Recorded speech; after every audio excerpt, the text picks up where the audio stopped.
Good morning, everybody. It is a very, very early Friday morning, and today we are doing the Waterloo to Pickering sections of the Trans-Canada Trail. It is mid-November, so I got a few headwinds working against me on this trip. Primarily shorter daylight hours. I hate riding in the dark. I almost got hit just getting to my motel last night. There's also some rain scheduled for this afternoon. I gotta dodge that.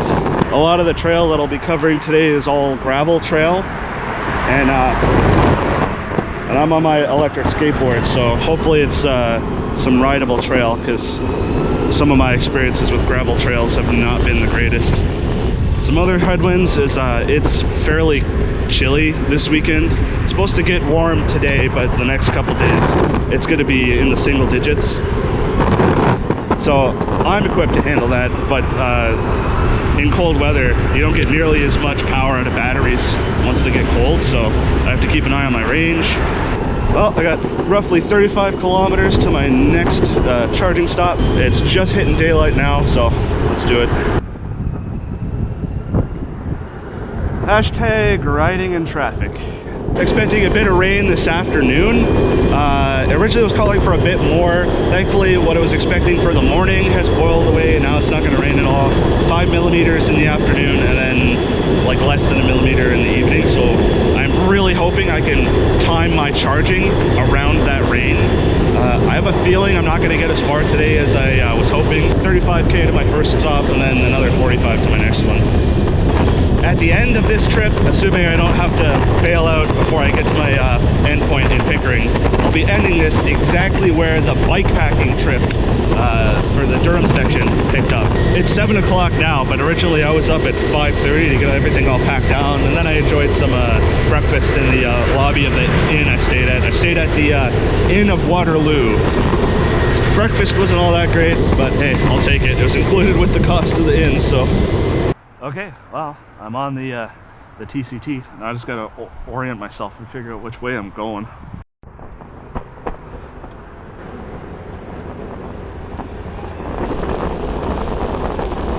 This gravel is definitely rideable. If it stays like this, I'm good. I'm just worried about like leaf litter and leaf cover kind of gunking up my drivetrain, and mud is another problem I gotta watch out for.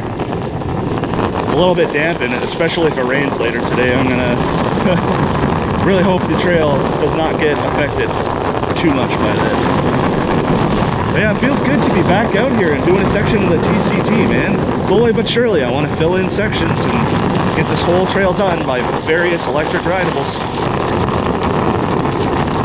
Yeah, through sections like this, I just gotta take it slow.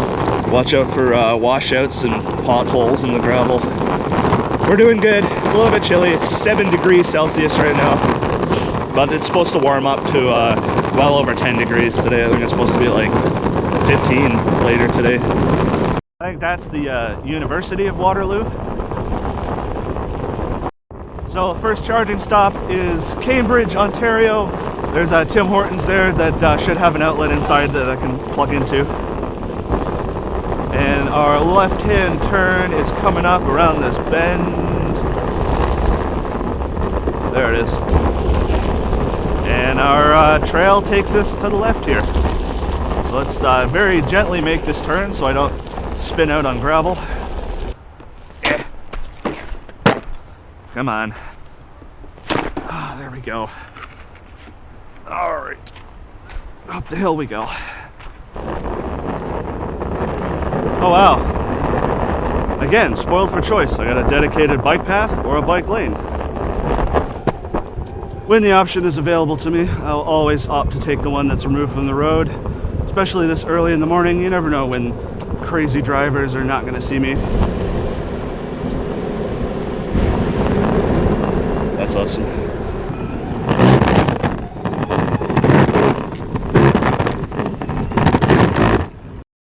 This right here, this is what I like to see. The Trans-Canada Trail signage. Yeah, it's not as backpacky as a lot of actual backpacking trails. for most intents and purposes, it's a lot of paved and gravel trails, and it seems to be mostly for like cycling, or in my case, electric skateboarding.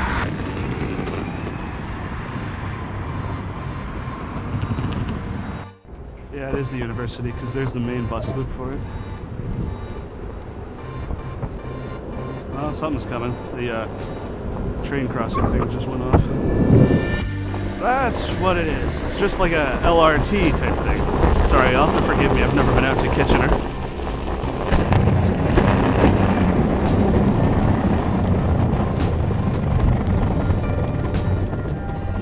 Huh.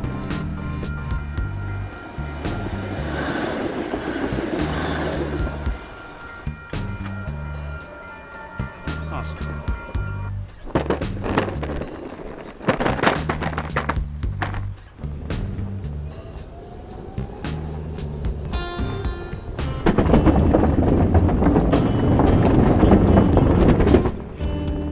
Some really interesting trails around here.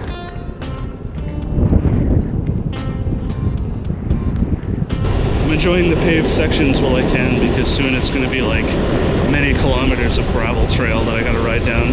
It is smooth as butter on the paved sections, but oh man, as soon as you get onto the gravel sections, it's rough. Ah, check this out.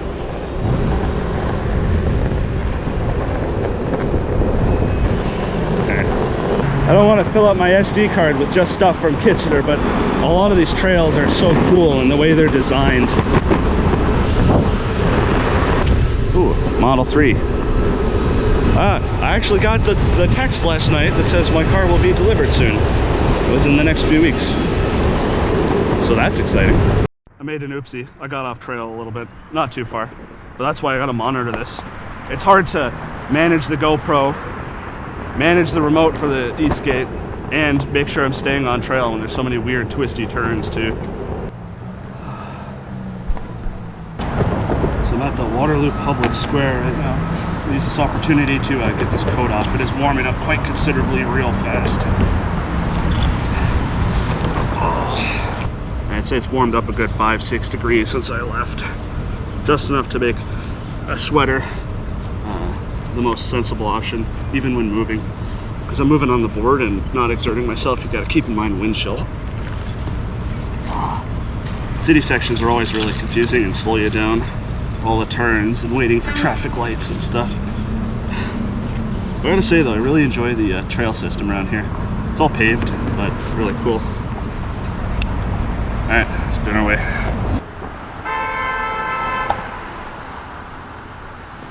Okie dokie, I don't know what that was about. Okay, back on the Trans-Canada Trail. Let's not have too many of these detours, or this is going to be a very long day. So confusing in the city sections.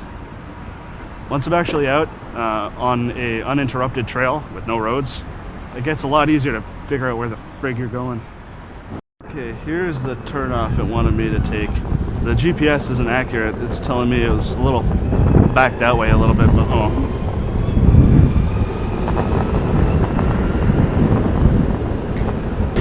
Yeah, once I get moving at speed, that wind chill's a little bit chilly, but not too bad. Oh, that was cool. I didn't stop and talk to him. We just passed each other like ships in the night, but a guy on a bike who clearly looks like he's doing a bike tour of the Trans-Canada Trail just passed me going the other direction. It's cool. It's my first time on the TCT seeing someone actually doing the TCT besides me. I don't know if he's doing the whole thing or just section by section like I am or what. But yeah, that was cool. We kind of gave each other a knowing what's up. We're not even 10K into our ride this morning and there's already something stuck in the drivetrain. It doesn't hurt the acceleration, but you can definitely hear it skipping on the braking. Oh yeah, we have full-on breakdown in that now. I gotta see what's happening. Alright, let me coast to somewhere where I can set up shop for a minute. Like a bench or something. There's some benches.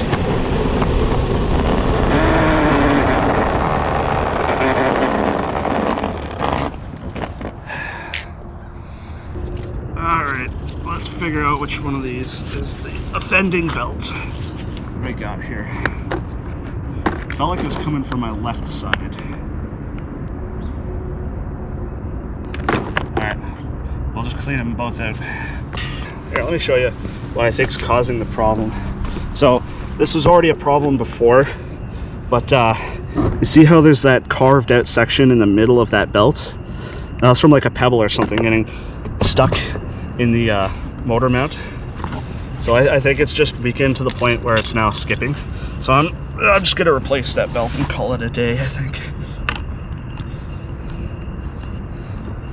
I'm actually warmer at a rest than I am moving. All right, now we take this off. I was really hoping I wouldn't have to deal with this so soon and that I could just wait until I got to my charging stop and clear it out and be good. But all these gravel trails I gotta do today, oh man, I am not looking forward to how many times I gotta clean this out today. But yeah, when I do my all-terrain builds, I don't think I'm gonna do a belt drive. I think I'm gonna do either a gear drive or a direct drive. All right, well, let's see, why are you skipping? Motor doesn't seem weak at all. Maybe this isn't the one that's skipping. Is there anything stuck in the drive wheel? No, drive wheel's nice and clear. Huh, weird. All right, well, we're just gonna replace that belt and call it a day. All right, I'm gonna clear both these out, get a new belt on there, we'll be on our way. There, nice new belt on there. Okay, so I had some clicking that I was hearing yesterday when I was moving the board. Now I think I know what it is. The set screw that holds the drive gear onto the motor in place, I think that's come loose a tiny bit, so it's got a tiny bit of play. Oh man, and I don't have the right size Allen key for that. Why is it that every trip something feels the need to explode on this board? There, you can see the damaged belts in a little bit more clarity now that it's off. See? And I was starting to get a tear on it too. Where's that tear? Right there. So it's reinforced, but still, I'd rather not let that get too bad. It's strange, there's nothing lodged in any of them. I don't know what the deal is. And I did clean it out yesterday too, so maybe it was just the belt. Now we see if that fixed it or not. Oh, let's see. Fixed.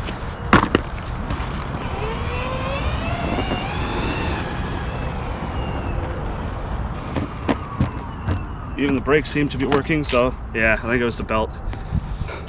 Now that that unnecessary slowdown's dealt with, let's be on our way. Because I'm burning non-rainy time here. And that's why I think it's important that you know how to do field repairs of whatever you're riding, right? So if you're riding a bike, make sure you know how to swap out an inner tube or fix the chain. If you're riding an electric skateboard, make sure you know how to remove the wheel and replace one of the belts or one of the bearings. I cleaned out my drivetrain last night in the motel, so I know there wasn't any gravel or anything in there from before. I guess just all that damage to that one belt weakened it enough where it just wasn't able to have a strong grip on the drivetrain assembly, and then it just gave out. So as of now, we've just transitioned onto the Iron Horse Trail section of the Trans-Canada Trail. I've done I don't know how many kilometers, and I'm still in city limits. Although it's starting to turn more industrial. There's like schools and warehouses and stuff, and the roads are getting a little bit more robust. The bike trail ended, and now it's just more of this LRT line. There's so many train tracks here. Oh my god, I've had to cross over them at least 10 times since I left my motel this morning, and that's not even an exaggeration. So if you're riding this section of the TCT on something that can't handle crossing train tracks, you're gonna have a bad time. These lights are slowing me down, man. Well, I think it's time to swap that battery over. I'll pull over to the side here on this nice patch of grass and do that.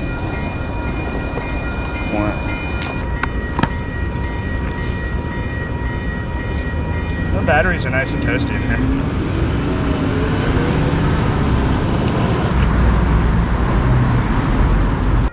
See what I mean with these damn train crossings? They're everywhere. I've seen more train crossings in the last hour than I have for the previous rest of my life combined. Is another one coming? Oh, there we go. Alright, carrying on. I think we're finally getting to the main outskirts of the city, thankfully. I can ride uninterrupted and get some distance.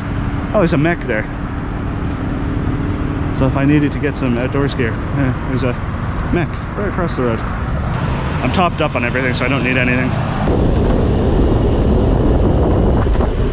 Good place to get your basics of outdoors gear if you're not looking for cottage country stuff.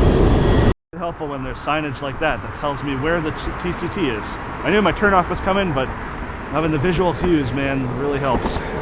I know I could get to my destination today. That's not what I'm worried about. What I'm worried about is the rain and getting stuck out in that. You have got to be fucking kidding me.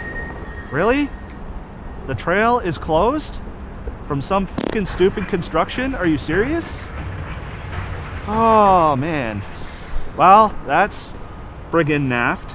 Alright, so I guess what I'm gonna do is I'm gonna go down this street here and try and reconnect to it at the parking lot there. That is so annoying. Oh my god. Okay, back up this way. Okay, so that's where the TCT was supposed to spit me out. I just came down this road here. And now on this random backcountry road, I am actually back on the trail. So just like that, I'm out of the city limits. I'm happy about that. Now hopefully I can get some distance.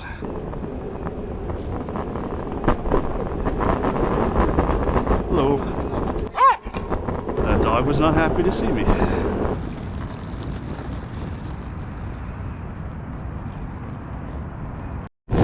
So in and around here seems like it would be an excellent place to stealth camp. I might camp tonight, I might stay in a motel, I'm not 100% sure yet. Like I figured, now that we're out of the city limits, we're back on gravel trail. But thankfully it's very hard, it's very dense, it's easily rideable. I mean, it's not the most comfortable thing ever because I'm getting crazy vibrations through my feet. So I'll have to take occasional breaks, but I mean, it's rideable. I'm gonna get there.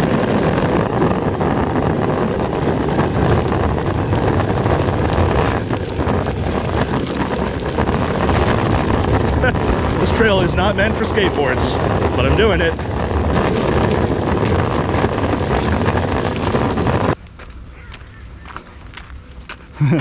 You hear the ducks laughing at me. Oh, we're getting blazes. That's nice. Well, blaze says hang a right, but the TCT signage says go left. I don't know if I should ride down this. It's a pretty steep slope. That is super steep. Ain't no way I'm riding down that. Oh, we are carrying the board 100%.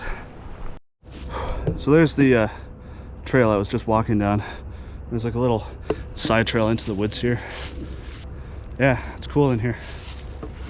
As soon as you're out of the city, the TCT really likes to take you through green space, which is really, really, really nice.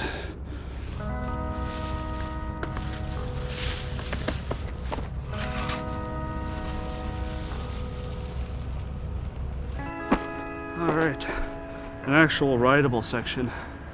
Pretty good condition, it's not washboarded, you know, it's nice and flat. Yeah, I could ride this for a few kilometers for sure.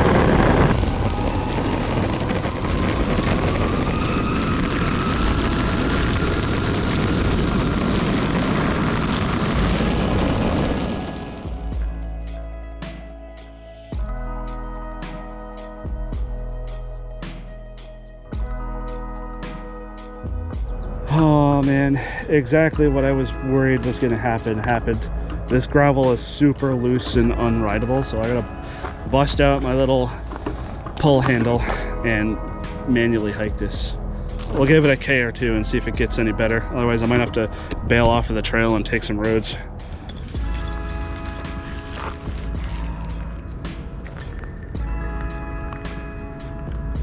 So it says rain starts in the next 3 hours.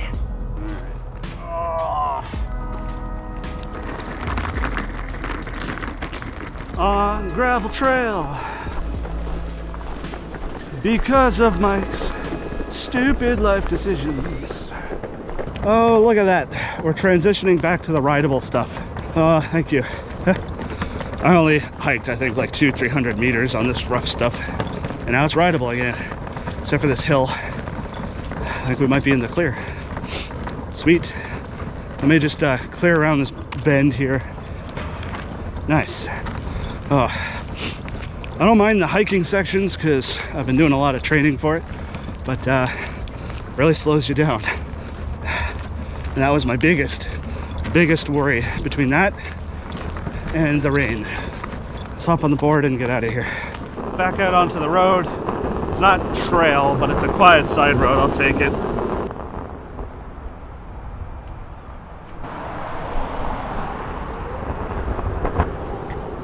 Go ahead, go ahead.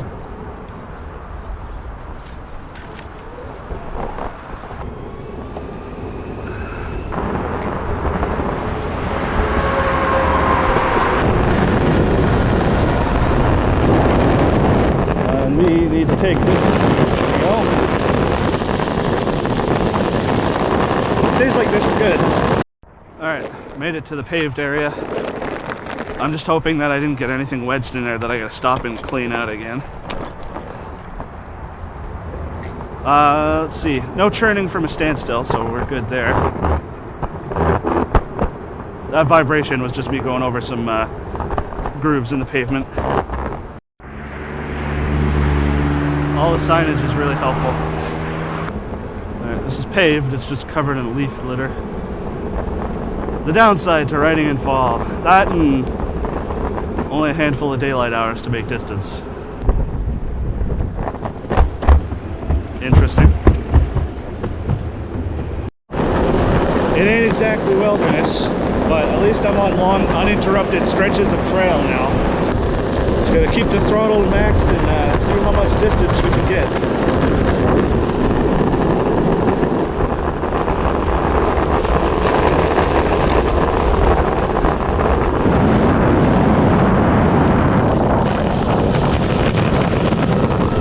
I gotta watch my speed, how fast I'm going. My wheels are wet.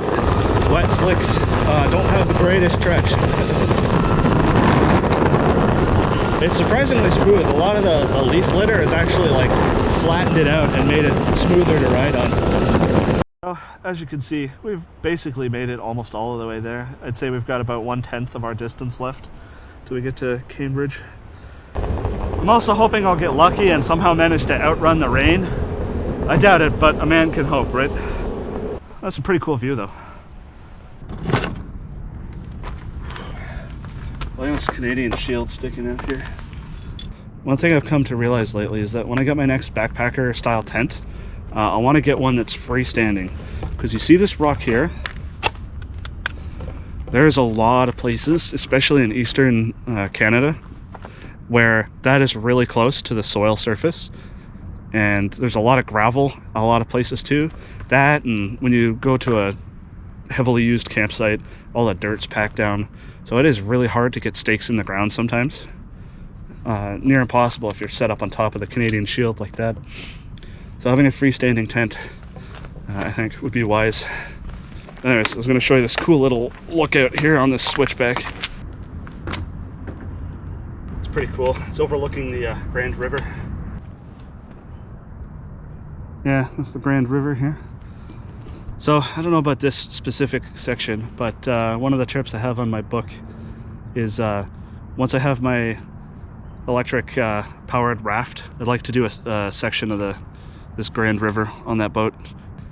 So with that autonomous raft, I'm going to split it into 2 phases, actually 3. First phase was getting the boat itself. I've taken that out for a nice test run.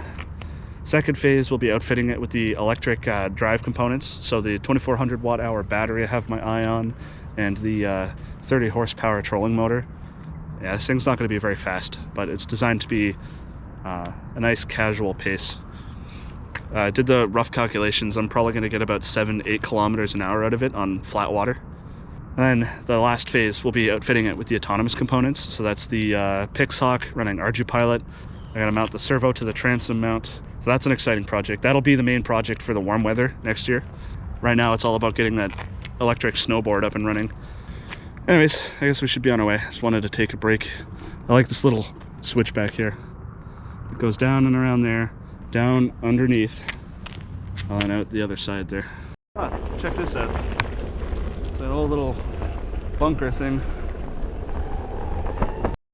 Well, I'm in a lot better mood now than I was half an hour ago. Nice rideable trails, no getting screwed around by traffic lights and getting off trail and that. The end of the second leg, the end of the 45-kilometer stretch. If I make it there, I'm gonna stay at the inn, but around 5 o'clock is when it really starts getting dark. And I think that's when I'm gonna start looking for a campsite for the night.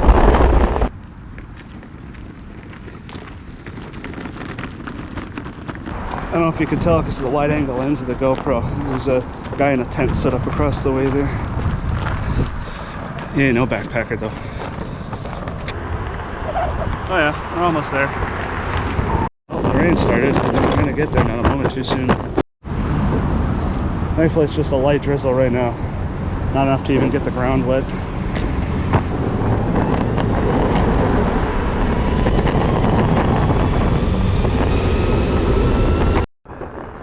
I've slowed down to an absolute crawl. Oh, I'm so close to the charging stop, but I didn't quite make it there on the second battery. I gotta swap to the third.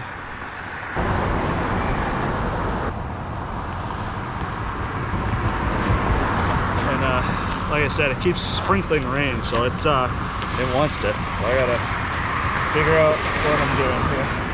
I'm so close. I'm like a kilometer away, but I wasn't quite gonna make it.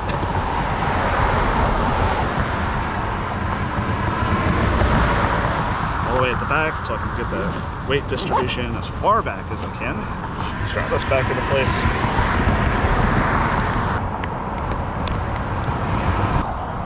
Okay, battery successfully swapped to the final one. Only to ride a kilometer before I charge them.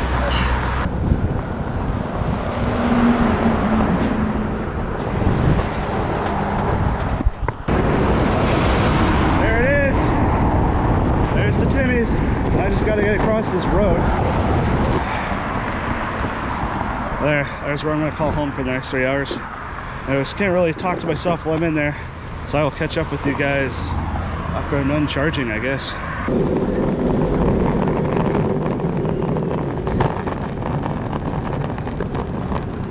See you in 3 hours.